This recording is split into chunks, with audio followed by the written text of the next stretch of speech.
किशनपुर नाम के एक गांव में सुंदर नाम का एक दर्जी रहता था। वो कपड़े बहुत अच्छे सिया करता था। उसकी एक बेटी थी जिसका नाम पिंकी था। सुंदर के शादी के बहुत साल बाद पिंकी का जन्म हुआ था, जिससे उसको बहुत ही लाड और प्यार से पाला था। पिंकी को किसी चीज की कभी कमी महसूस नहीं होने देते थे। उनके गांव में एक नई खिलौनों की दुकान लगी थी, जिसको देखने के लिए सुंदर अपनी पत्नी और बेटी को बाजार लेकर जाता है।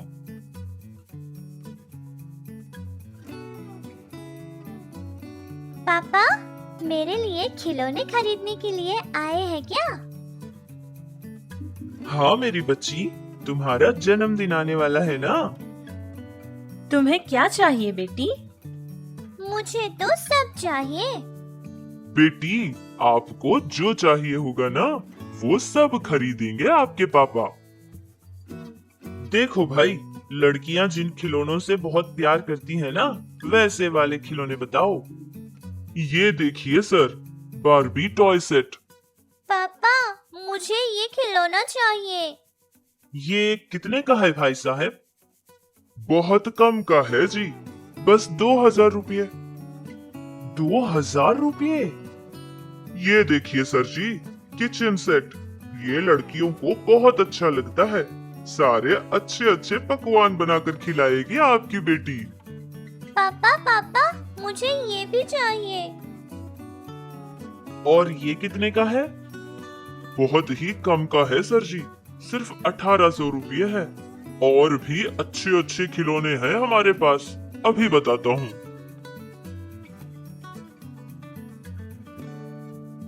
ये सारे खिलौने मुझे चाहिए, खरीदिए ना पापा। बेटी, सारे नहीं, कोई एक ले लो। अगली बार जब आ जाएंगे तब खरीद लेंगे। नहीं, ये सारे मुझे अभी के अभी चाहिए, वरना मैं खाना नहीं खाऊंगी। बेटी का रोता हुआ चेहरा देखकर सुंदर ने जो भी पिंकी ने मांगा था वो सब खरीद लिया था।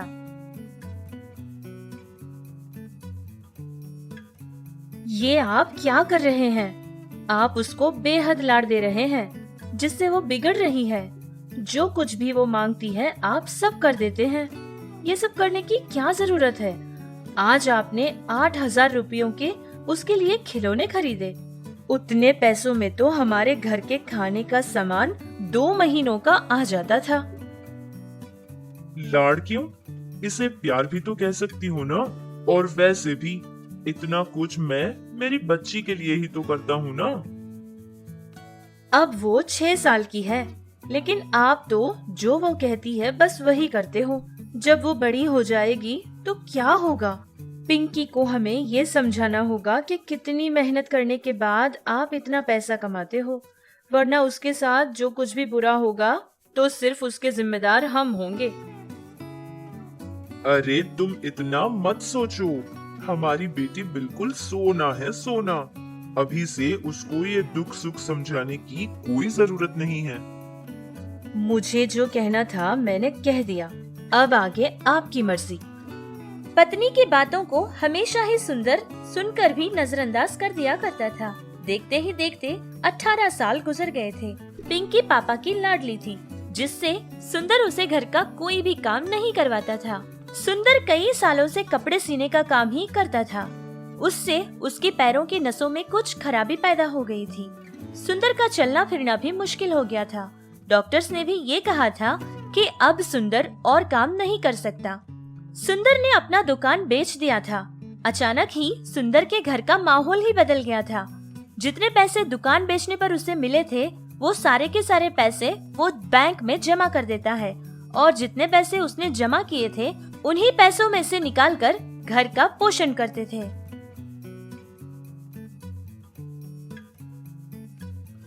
लक्ष्मी, एक ही झटके में सब बदल गया। मुझे कुछ समझ नहीं आ रहा है।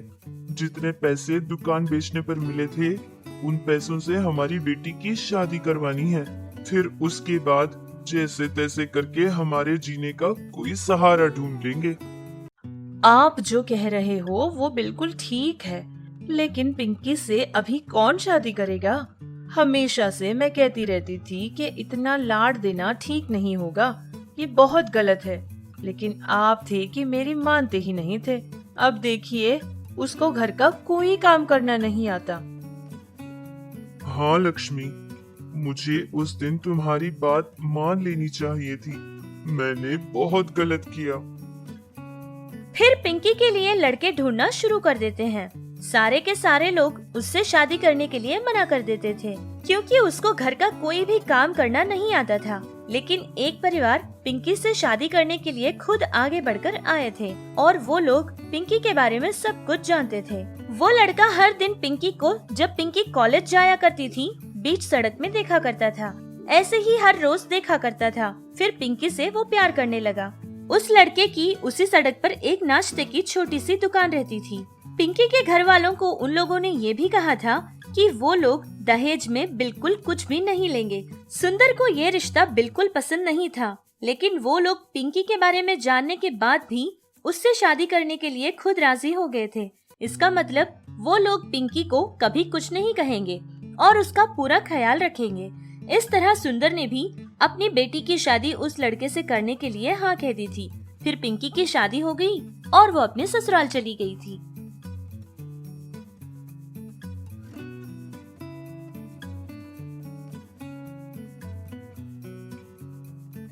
सुनिए माँ जी, कॉफी।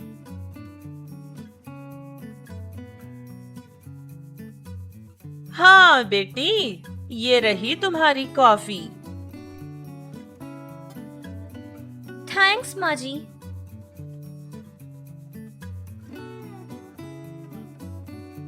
माँ जी, आपने तो कॉफी बहुत अच्छी बनाई है। कल से हर रोज मुझे कॉफी आप ही बना कर देना। अरे ये भी कोई कहने वाली बात है क्या? मैं हूँ ना बेटी, जो तुम कहोगी वो सब मैं करूँगी। तुम्हारे लिए कॉफी मैं ही बनाऊंगी। पता नहीं कौन से जन्म में मैंने कौन सा पुण्य का काम किया था, जो कि तुम जैसी प्यारी सी बहू मिली है मुझे। थैंक यू माँ जी। मैं अब नहा कर आती हूँ। आप मेरे लिए तब तक नाश्ता तैयार कर देना और मैं नाश्ता खाते समय बता दूंगी कि दोपहर खाने में आपको क्या बनाना है। ठीक है बेटी, तुम जाओ और नहा लो। मैं हूँ ना, तुम्हारे लिए सब कुछ बना कर दूंगी। पिंकी की सास पिंकी से कुछ नहीं कहती थी, क्योंकि वो अपने बेटे से बहुत प्यार करती थी ना। ऐसे ही कुछ महीने गुजर गए थे। बहुत ही मेहनत करके पिंकी के पति ने उसको चाय बनाना और डोसा बनाना सिखाया था। एक बात तो माननी पड़ेगी, भले ही हमारी पिंकी को सिर्फ 2 ही चीजें बनानी आती हो, लेकिन वो बहुत ही अच्छे स्वाद के बनाती थी। कुछ दिन बाद पिंकी के ससुर की तबीयत खराब हो गई थी। उनके दोनों पैरों का ऑपरेशन हुआ था, जिससे उनको रेस्ट में रहना पड़ा। उनके नाश्ते की दुकान में डोसा बनाने का काम पूरी तरह से रुक चुका था, क्योंकि वो काम पिंकी के ससुर जी ही किया करते थे।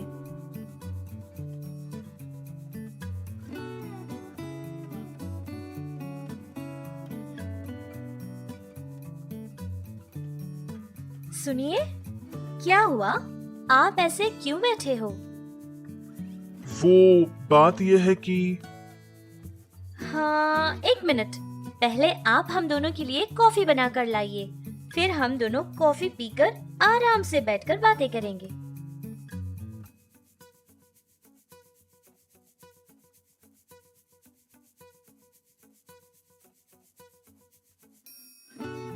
अब बताइए, क्या कहने वाले थे आप? वो बात यह है कि हमारा काम बिल्कुल ठीक नहीं चल रहा, क्योंकि हमारे दुकान में डोसा नहीं बन रहा है ना। और सारे लोगों को डोसा ही बहुत अच्छा लगता है। बहुत सारे लोग खरीदते हैं और पिताजी का बनाया डोसा सारे लोगों को बहुत पसंद आता था। लेकिन अब तो डोसा का सेक्शन ही बंद हो चुका है। अब हमारे सारे कस्टमर्स पास में रहने वाले दूसरे ठेले के पास जाकर खा लेते हैं। मुझे तो डर लग रहा है कि हमारा काम कहीं रुक न जाए। हमें जल्दी से जल्दी डोसा बनाने का काम शुरू करना होगा पिंकी, वरना बहुत देर हो जाएगी। अगर डोसा मास्टर को हम काम पर रख लेंगे तो उसको बहुत पैसा देना पड़ेगा और हमारे पास अभी बिल्कुल पैसे नहीं हैं। क्योंकि सारे पैसे पिताजी के इलाज के लिए खर्च हो चुके। मुझे कुछ समझ नहीं आ रहा है कि अब मैं क्या करूं। बस इतनी सी बात, इस बात को लेकर आप इतना परेशान हो रहे हो? अरे मैं हूँ ना, मैं बनाऊंगी डोसा। इतना तो आपके लिए कर ही सकती हूँ ना। क्या क्या पिंकी, तुम सच कह रही हो? दूसरे दिन उदय के नाश्ते की दुकान में डोसा बनाने का सेक्शन भी शुरू किया था। धीरे धीरे लोग आने लगे। उनकी दुकान में कोई दूसरा आदमी नहीं रहता था, जिससे सारे लोगों को पिंकी ही प्लेट्स में डोसा डालकर दिया करती थी। सारे लोग उनके काम से बहुत खुश हो जाते थे। धीरे धीरे उनका काम भी बढ़ता गया और उनके कस्टमर्स भी। अब पिंकी के लिए ये सब कुछ थोड़ा मुश्किल लगने लगा। सारे लोगों को डोसा बनाओ और फिर उनको ले जाकर दो, ये सब करने में वो थोड़ा सा तंग हो जाती थी। सारे लोगों को ऐसे प्लेट्स में डोसा ले जाकर देते रहना, ये तो बहुत मुश्किल लग रहा है। इसके लिए भी कुछ न कुछ सोचना पड़ेगा।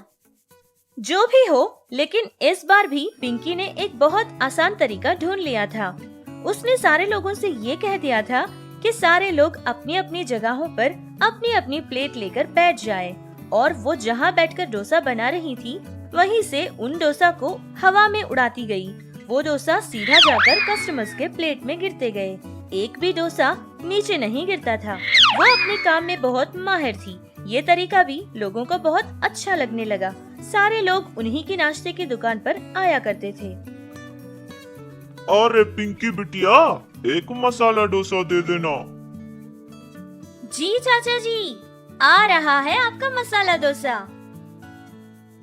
तो इस तरह कुछ ही दिनों में उनकी नाश्ते की दुकान का नाम बहुत फेमस हो गया था। पिंकी डोसा होटल के नाम से सारे लोग उनको जानने लगे। मेहनत करने में जो खुशी छुपी है वो भी पिंकी ने जान ली थी। तब उसको ये बात पता चली कि उसके पिता ने कितनी मेहनत से उसको पाला होगा, और तब से पिंकी हर काम से प्यार करने लगी, खूब मेहनत करके जीने लगी। अपनी बेटी को ये सब करता देख सुंदर भी बहुत खुश हो गया था। उसके ससुराल वालों को भी अपनी बहू पर बहुत गर्व था।